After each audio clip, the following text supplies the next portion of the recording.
Malzememizi aldık. Demirler kafesler için. Tahtalar ana kocakları için. Tel örgü de kafeslerin etrafının komple kapalı olması için bize yardımcı olacak. Biliyorsunuz bu malzemelerden zaten biraz var. Mesela şurada kafeslerimiz var. O bir taraftaki ayırdığımız. Onları tekrar onarıp baştan yapacağız. Kırılanlar var. Ben bunları toplayayım. Şimdi işe başladığımızda, işe koyulduğumuzda tekrar nasıl yapılır, nasıl civciv kafesleri, kapalı kafesler, püf noktalar nelerdir onların hepsini ben size teker teker yaparken anlatırım. Şimdi dostlar profil demirleri 2'ye 1 olarak kestik. Çünkü almış olduğumuz tel örgünün boyu 1 metre. Biz bunları parça parça Lego halinde yapacağız. Etrafını tel örgü çekeceğiz ve üstüne de sadece alt taban boş kalacak. Onun için bunları bu şekilde kestikten sonra kaynatmanız lazım.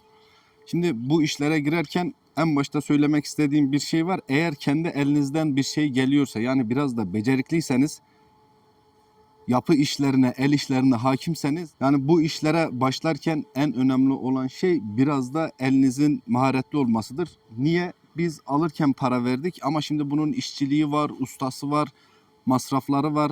Her şeye ayrı ayrı ödeme yapamazsınız. Çünkü bütçenizi sağlam tutmanız lazım ki adetiniz fazla olsun.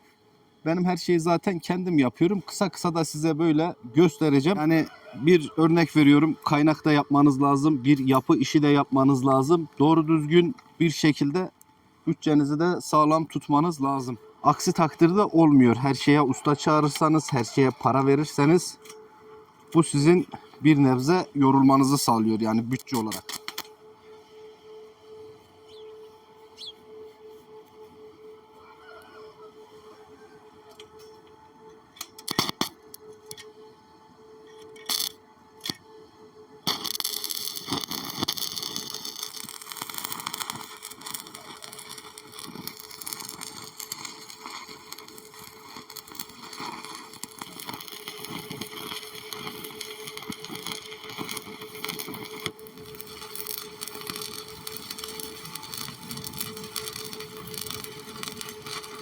Bu şekilde böyle parça parça Lego gibi olacak.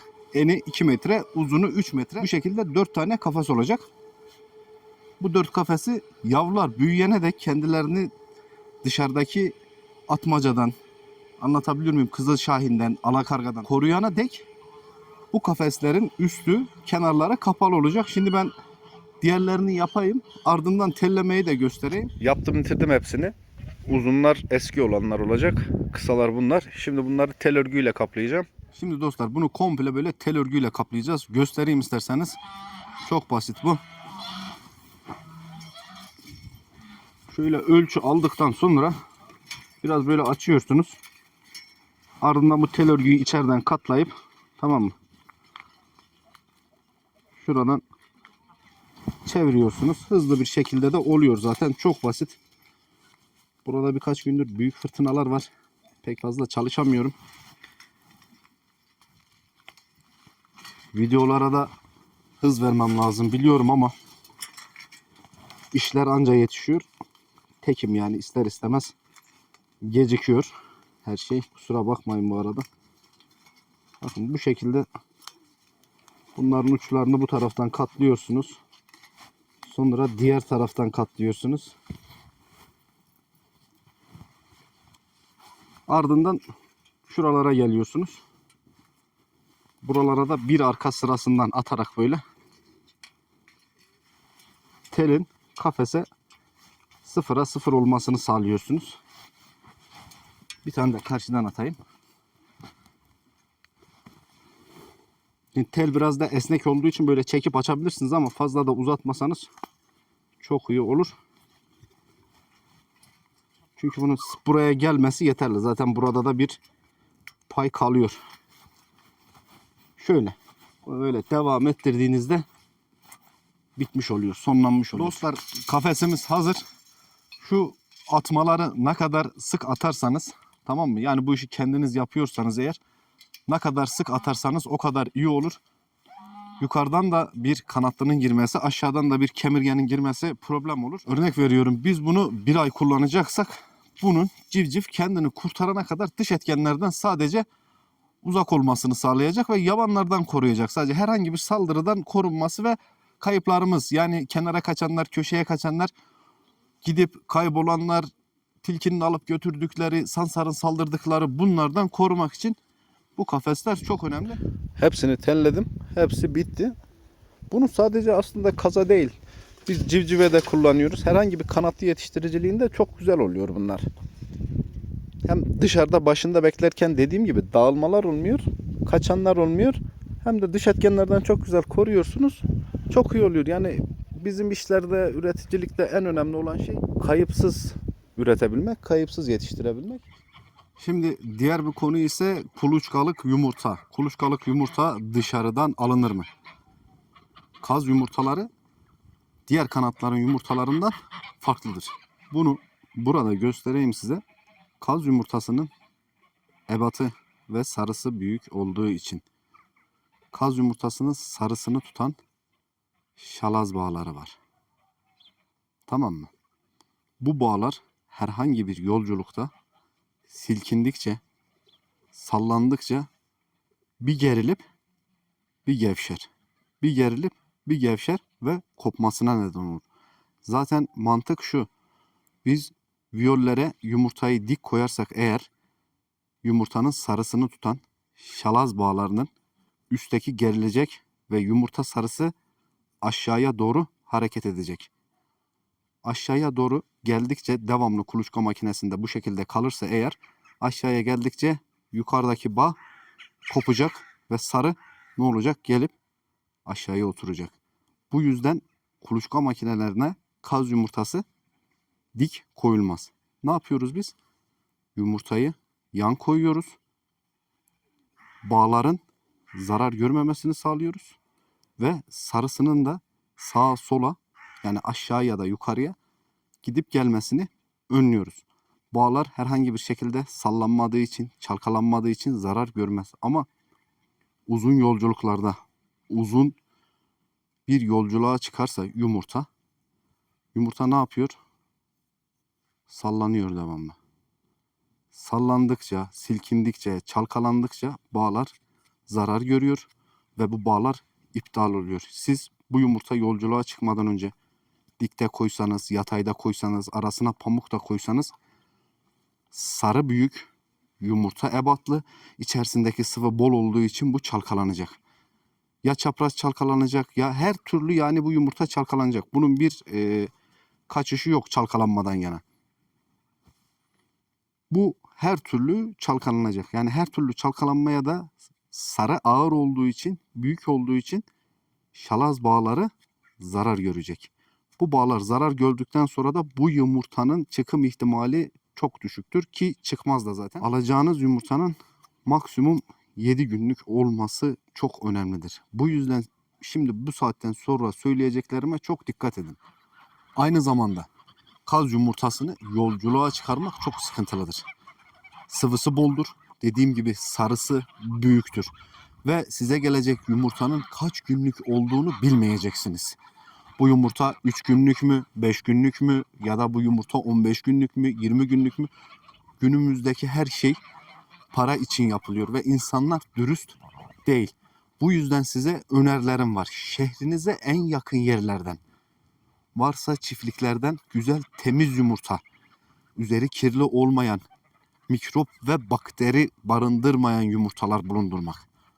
Anneleri, babaları aşılı olan ebeveynlerin, yani aşılı olduğu yumurtalar, onların çıkardığı, onların ürettiği yumurtalardan almanız lazım. Daha sonra benim en başında dediğim konuyu unutmayın. Ebeveynlerini öncelikle kendiniz temin edin. O şekilde büyümeniz daha kolay olur. Yani biraz acele, mesela aceleye gelen işlerde sıkıntı olur. Aslında bu işlere başladığınızda daha iyi anlarsınız ki insanlar sadece bunu para için yapıyor. Herkes değil. Herkes değil tabii ki de.